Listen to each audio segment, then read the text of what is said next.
Hello, everyone. This is Eric Keefe, editor-in-chief of the Quintessential Gentleman, and today we are talking to the amazing Christopher Jackson. We'll be talking to him about his new debut in Hell's Kitchen, but he's not new to Broadway, and y'all know that. What's going on, my brother? How are you? Man, I'm so good. I'm happy to be with you today. For Good, sure. All is well. good, good. You're in New York, I'm assuming. I Yeah. am. I am How in New was the York. weather? Is it hot? For what I've seen of it is beautiful. I lately I'm only sort of seeing it as I leave house, go to the theater, come out the theater, go back home. So yeah, it's been busy. Yeah, I just moved from New York to LA and like a month ago. So Okay. all this heat wave and all this hot stuff, we don't have that over there, and I'm happy. Yeah, you missed the dome. You got a little sea breeze coming off. That's what's up. Yeah. Exactly. Exactly. Perfect. So I want to just talk about just the art of being in theater. I always have this conversation about the training that theater brings that I just really it's so massive for I feel like a lot of actors, you can tell the different ones that from theater then, that go somewhere else or do it, go straight to TV and film. And I just want to know what are Sure. your thoughts on, the importance, or I won't even say importance, but just kind of what does theater teach an actor as it pertains to like the skill? Um, Fortunately, haven't been able to, experience both uh, Yeah. quite extensively at this point. For me, I wonder if it's not so much about skill as much as it is about the type of collaboration that it is. Okay. I think, as artists, we're always, I think, mindful of the audience, right? We're mindful of who's going to see it, what the message is, how it's being presented, what medium it's going into. Theater is it's straight to the audience, right? It's straight to the heart, if you will. If you're fortunate, you know what I mean? The idea of the training, the idea about how you approach the material is always going to be every project is a different kind of thing. And then that's where's the audience, what's happening here, the given circumstances, right? But like with the theater, there's I think the spirit of not only collaboration, but of communion, Mm, right? When a theater is filled with an audience, as the actor, you have an agreement with one another. So you're breaking down literally all of the walls, and it's so much less about technique in that moment. It's really just about how can I tell this story? How can I make it accessible? Very much like in the same regard as if you're reading a storybook to a child. Right. As the reader, you want it to be more than just the words on the page. You want the imagination to be filled. And I think that's what theater does in a different kind of way than film and TV. yeah. Yeah. Uh, definitely agree. And you've been theater a lot of your career on theater, Sure. many shows. I want to know what was the interest in Alicia Keys' Hell's Kitchen that Ah, oh, you know what? Yeah, sign me up. yeah, I was able to go to opening night of the show Yeah. and met Alicia there and so many luminaries were there. It was opening night. So, it's how New Right. York does what New York does best, right? Yep. Um, and I sat next to my 15-year-old daughter, 14 at the time, right? And I watched her engage with the story. I was watching her, so, I was checking in with her the whole time. Yeah. And I thought to myself, Brandon Dixon, who originated the role, is a dear friend of mine, and we've worked together for off and on for many years. And so I'm always curious to see what my contemporaries are doing in their work. And I loved what he did. And I felt like because of my own personal experience with my father, Mhm. uh, and just the personal work that I had been doing as an adult, like it was really interesting to me to look at this character and not see, Mr. Broken Promises, if you will, right? But I Mhm. wasn't looking at it through the lens of a 17-year-old girl like is in the show or the mom, right? I was sort of in a way that juxtaposition between where my life is and my relationship with my children are, it of course made me reflect uh, on my relationship with my father and where it was broken and why it was broken and why certain things didn't quite work the way that I thought they should as a 17-year-old kid or a 7-year-old kid, right? So there was a lot of different levels and layers that were really interesting to me. And I was like, if this opportunity ever presented itself, I'd be really interested in pursuing it and Yeah. spending some time inside this character, inside this particular telling of the story. That was really interesting to me. Um, and then as it pertains to Alicia, like unless you've been in a coma for the last 30 something years, right? Like Alicia hit the same around the same time that I got my break on Broadway. And so, but my first job in New York out of college was in the studio. Like I've always been a studio rat. I've always been a studio singer. I've always been a writer. So the thing I appreciated the most about Alicia um, was the accessibility of her songs. She Mm, really understood what we, especially in our community, what we yep. really were listening for. A lot of her music is blues based. Yeah. You know what I mean? Fallen is like a blues. Yeah.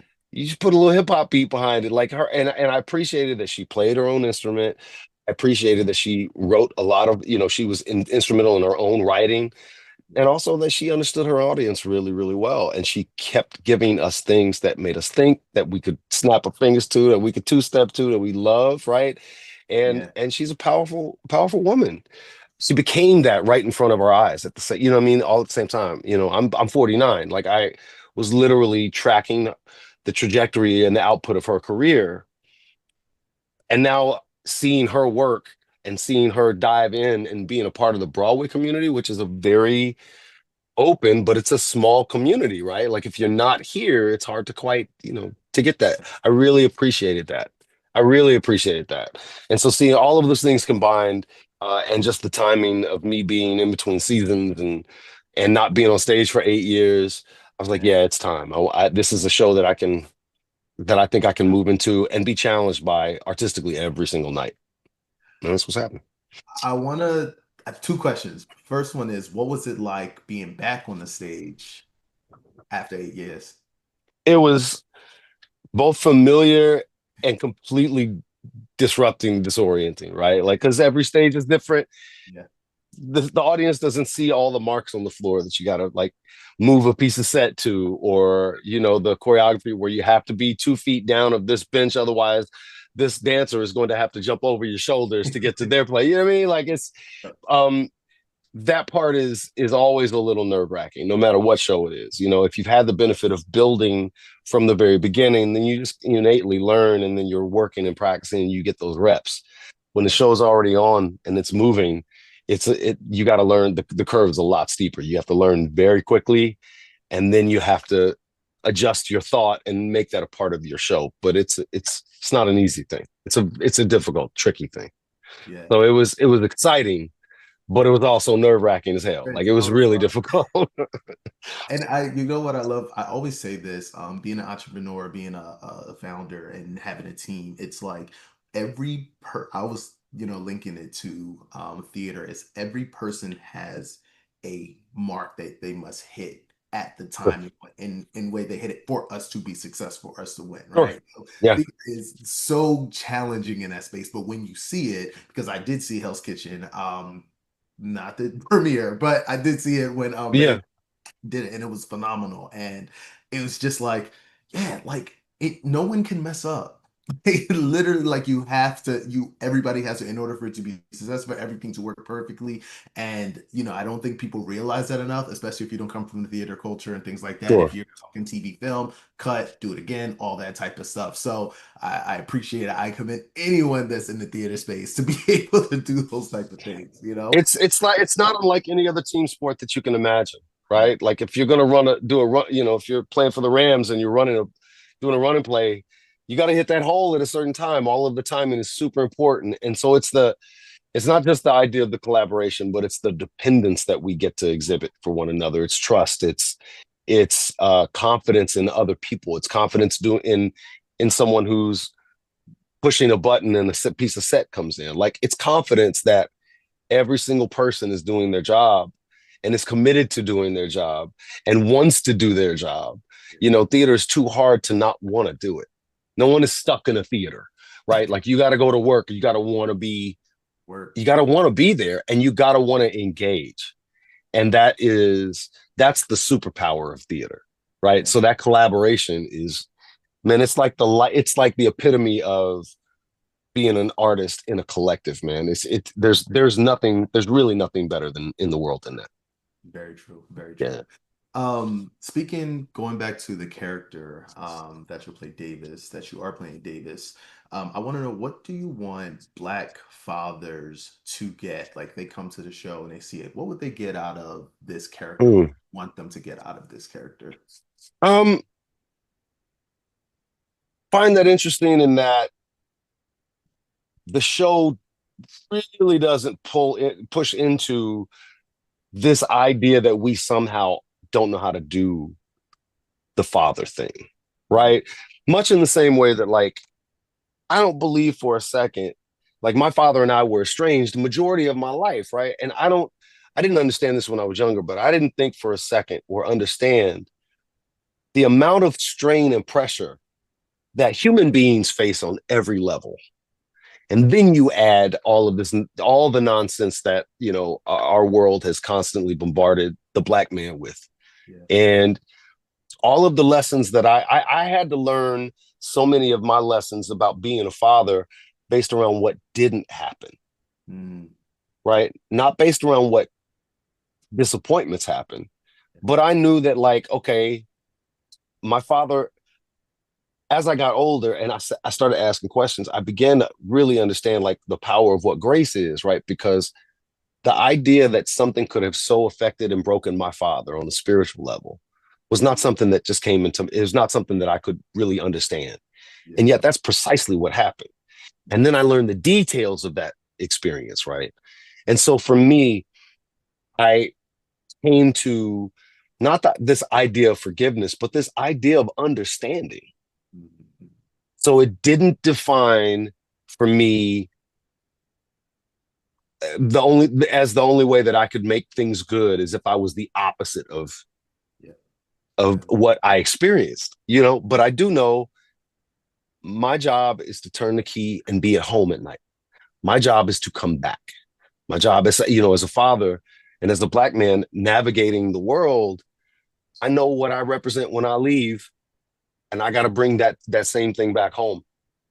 You know what I mean? And I've been fortunate enough to be wrapped up and secured and protected in a certain way as I've grown older, Yeah. so that I can convey that to my children. I can instill that confidence in my wife and in my family and in my friendships.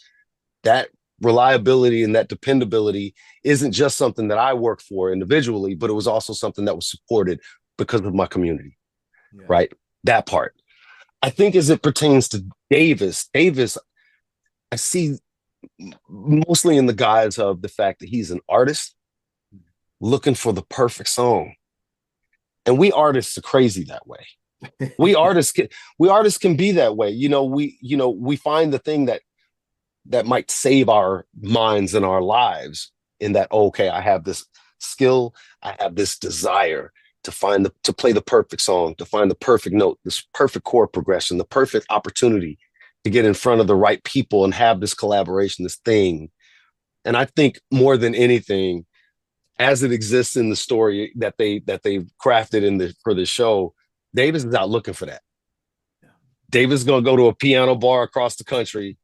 Davis is thrilled that his daughter has shown an interest Yeah. in this thing that I do, but my life is so upside down. I still chasing this thing. I don't know if I can be there for you. I'm gonna try though. Yeah. And I think that especially folks in our community, because we've had so many insane things and pressures to navigate, Mhm. we're all just people doing it the best that we possibly can. Yeah. Yeah. So I don't I go really hard about not judging Davis. We laugh at it in the show. We know that it's a real significant thing both for the mom, for Jersey, and for Ali, the daughter. But, like, they start to understand him, which means we don't necessarily get to a happy ending, but we get to an understanding, because we can't get to a positive outcome until we have an understanding of things. Yeah. You know what I mean? And the fact that they don't wrap it up into a nice bow is one of the main reasons why I wanted to do the show. And the reason why I enjoy it so much. Because that great art doesn't tell you what to think or tell you that everything is going to be okay. Great art has the conversation so that you yourself can get there and apply it to your own life, and then maybe look at a family member, a brother, an Mhm. uncle, a Crazy. grandfather, a dad, and give them grace. Because if we get there collectively, and we have gotten there collectively, and we're still doing that work, it changes narratives all over the place. Yeah. And I think that that's a really powerful way to to look at it. It's not an easy answer, and it's not an easy sort of way to get there, Right. but with context, it's real, and that's the part to me that resonates. Yeah. And it's also, I love the representation of the story of the community, specific in Broadway. Yeah. My next question for you is just, do you think that our community is starting to just as a whole, because I think there's a selective, there's theater kids, there's people who just grew up, that's what they're going to do, but Sure. there's bigger population of people that I think if they gave it a chance, they would enjoy it, they would love it. But I think there's a representation, seeing things, having a little bit more interest in it. Do you think that we're changing now more in our community in terms of that? Listen, I mean, I can only speak to what my experience has been over the last 5, 6 weeks. Yeah. I've seen more Black folks at this show than Okay. any other show I've ever done in my life. This is my 10th Broadway show. I've done thousands of performances, thousands. And I go outside and I see a third of the people at the stage door. Black folks are out. We out here for this thing. It's a testament to Alicia, right? It's a testament to bringing an artist of her renown and her caliber, her making the decision to bring her music to this place that has definitely been more welcoming, and definitely, especially in the last like 10 years, is really opening up. And what's happened is that we're just seeing the audiences are there. They're coming. A story is being told in the way that a really broad amount of folks can like get to it, get access to it. Um, that's super important, man. I mean, I literally repeat it to someone in the building every single day. I've never seen more Black folks at a Broadway show. I could not be more thrilled. I've been doing this for 31 years, man. It's so gratifying to know that this community and this very specific sort of pursuit, there's only one Broadway in the entire world. And now that Black folks know the way, they'll be back. You know what I mean? Like now that they know that the door is wide open for them, that tickets are available, that shows are trying to tell stories that relate to as many people, but specifically to them, I think is a beautiful thing. We saw it in the 70s, but it's been since the 70s, right? Like there was this huge sort of awakening of storytelling and new writers and music that was just like the music we hear on the radio or see in the movies. There was a real a real commitment to making sure that those productions got staged. My mentors were part of that movement. Yeah. So I'm glad that I get to be a part of what's happening now. It's just a completely different environment, and I'm super. It's super gratifying to see that every night, truly. And so Yeah. many young Black faces, so many Listen. beautiful Black little Yeah. girls. Like I see myself there. You know what I mean? I see you. I see Hamilton. I've Yeah. seen this. I want to do this, or I just love coming, or these are my parents. I'm talking about 8, 9, 10, 11, 12, all the way up. I met a group of sisters last night that were there from Cameroon. Wow. I'm not Wow. saying they came all the way over here, just to see Just to see the it, show, but they but made time it to was see it. here for them to see. Yeah. And that's, man, that's I look at all those, especially the kids, man. I see these kids and I'm like, one of y'all are gonna write another one of these. One of y'all will be so inspired by this experience that you will become the best doctor or the best scientist or the best teacher or the best lawyer. You know what I mean? Like that, because that's just how it happens. Yeah. It's pretty awesome, man. It's amazing. Yeah. And I'll be remiss if we don't talk about just New York as a whole. And Mm. I left New York. Still love it, but I want to know from you, what does New York City represent to you? I remember I got here in October of '93. I just graduated from high school and I came here to go to school. Mm. And I just remember like I had never met any Puerto Ricans before. Wow. I'd never met anyone from Dominic, from DR. I Mm. had met maybe one or two people that had come from the continent. Like I hadn't seen nobody. I grew up in Southern Illinois. You were either black or you were white. That's it. We had seasonal workers come up from South America and Mexico to work on the farms, but like there was no diverse. That was the only diversity, I should say. Right. And so I remember getting off walking out of my dorm building and just like looking around, and like one of the first weekends that I was here, they had one of the street fairs on Amsterdam Avenue that went on for like 30 blocks.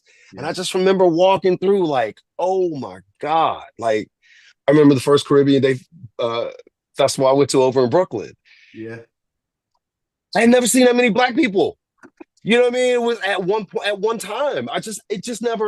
It never in my life. So when I think about New York, man, it all stems from like those first impressions Mm. and just finding like every community that I got to know being welcome. So that's what we do all over the world. Like my wife is Puerto Rican. Like I went to Central Baptist, for 15 years. That was my church home. Like it's just comfortable because I found through all of these different things that I was doing, all these different avenues, like every corner I turned, I felt like I never felt like I was in a bad spot or in danger. I felt community. That to me, you know what I mean? Like you talk about in LA, it haven't been around as long.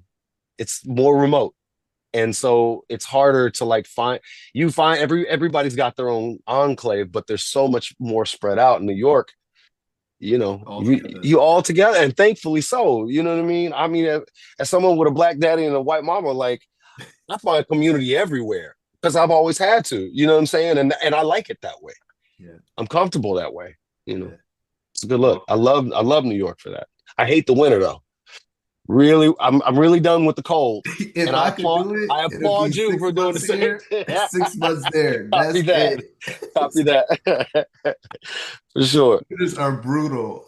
Yeah, hate Just them. wrapping up here. Definitely have to talk about and just like that. Mm, I love your character. I love your relationship. I love the Black affluent family. yeah, Oh gosh, I love it so much. I wanted to thanks, man. just what was it like? What did it mean to you just to be a part of something, kind of bringing in this new wave of just representation, I would say, on TV. It's super important. It's a part of every conversation that we have. There's not a single scene that we have where where we're not at least acknowledging and trying to understand what is it saying. I know we're talking about a film editor and we're drinking wine and we're in a $30 million apartment. Okay, well that part. We're seeing something that has never been seen on television before, quite literally. And those families exist. And yet the son wants his girlfriend to come over and he's trying to like do that thing, like kids still being kids, Yeah, struggle still being real. yeah, Herbert still has trouble catching a cab yeah.